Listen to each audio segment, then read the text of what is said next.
Good afternoon, Tony Dottino. I am the founder of the USA Memory Championship and the president of Dottino Consulting Group.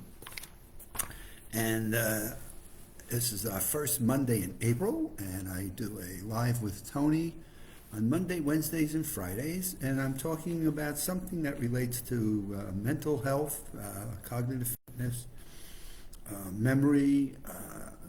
What are the things that I can share with you, and being involved with the USA Memory Championship for 24 years, that you may be able to take away and learn something that you might adapt and deploy in your personal life that can make a difference. And so here's one that I'm reading today. Actually, it was yesterday. I do a lot of my reading over the weekend. And it is this complexity of our brain. And it talks about, there's the theory of neurodegenerative conditions that suggest we may be able to reverse the ravages of a brain that's aging by returning or replacing mitochondria. You say, my goodness, what the heck does all that mean? Translation: as we get older and we age throughout our whole lives, there's these energy elements that are found in our cells called mitochondria. And as we get older, they lose energy. So if any of you don't realize, our brain is an electrical, mechanical, chemical processing unit. Our axons are fired with the chemistry and the oxygen that we breathe in, which is the oxygen of how we exercise, and or the chemistry of the foods that we eat, which is why nutrition and aerobic activities are so critically important to our brain health. So they feed and get this energy, and this energy is in something they call mitochondria. There is a growing realization that mitochondria, which are the engines that are inside our cells. So that's the engine that keeps everything flowing mentally. And as we get older, we lose some of that energy. And so the older we get, the more energy we lose, and therefore the whole point of the article is, can you recharge? Are there some things that you can do that can recharge the loss of that energy within your brain cells?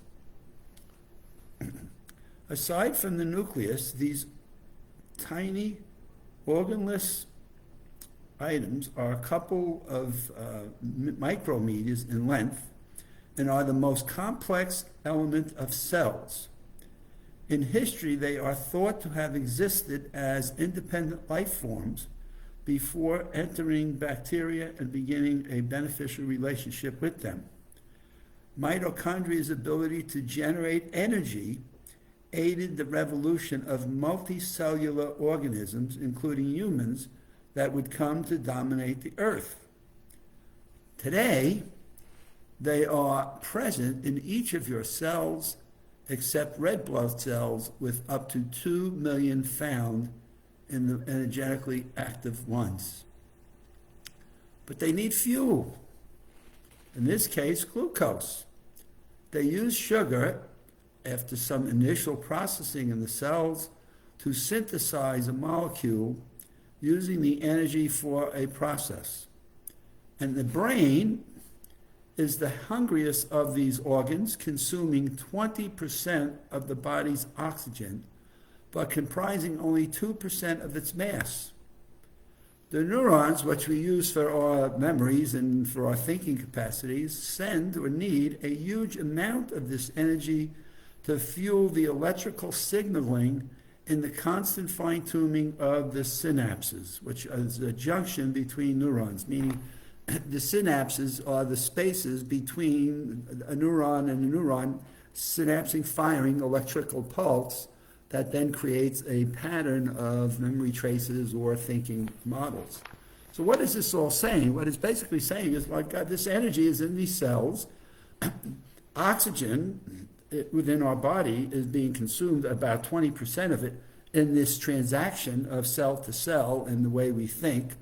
In fact, some scientists suggest in heavy thinking modes, where you're really drawing those cells to think on problem solving or some heavy duty stresses, you actually increase the draw or the need for more oxygen, and that then tires out these cells, and the energy is then depleted.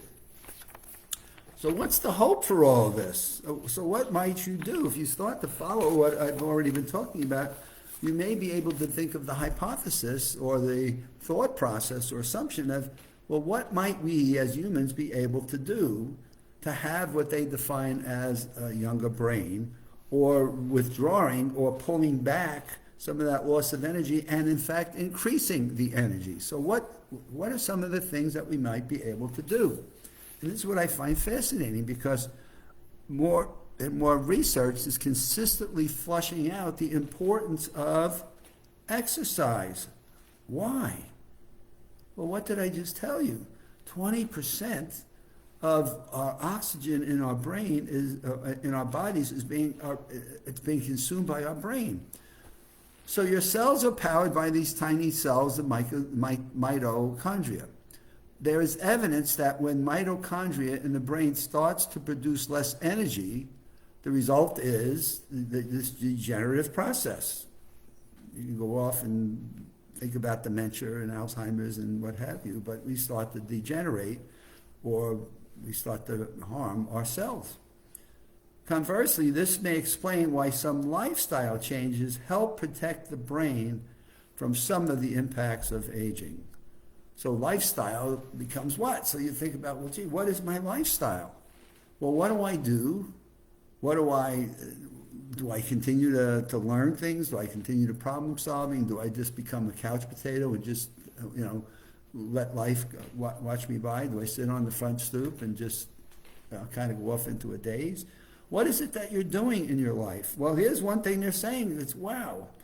The first one is exercise.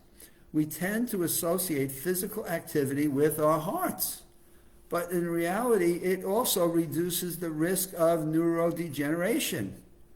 This may be because it stimulates mitochondria throughout the body, ensuring that they are in peak condition to meet the demands of our energy-hungry brains. Whoa, this is like one of the most rational, fundamental conversations about the importance of exercise to our brains as any. And boy, a week doesn't go by where I'm not reading something about exercise and its impact on cognitive fitness and health. So here we go. It explains to us, well, 20% of what we use up is oxygen we have is used up on our brain.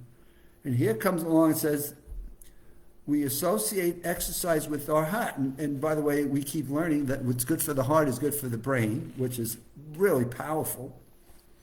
Since so many people worry about heart attacks and coronary plaquing and calcification, so now we say, wow, well, the things we do for helping our heart are also going to help us up in here with our brain. This may be because exercise stimulates mitochondria. What did we just say about mitochondria? It's the energy inside our cells that help this whole body of ours and this whole energy of thinking stay engaged. And it's because the mitochondria throughout the body ensures that we are in peak condition in providing the right amount of energy. So, wow, it's so fundamental when you step back and look at what the science world is beginning to tell us. But now let's look at what else it talks about. According to some studies, now comes the second thing we've been talking about, right? Chemistry and oxygen. Where does the chemistry come from?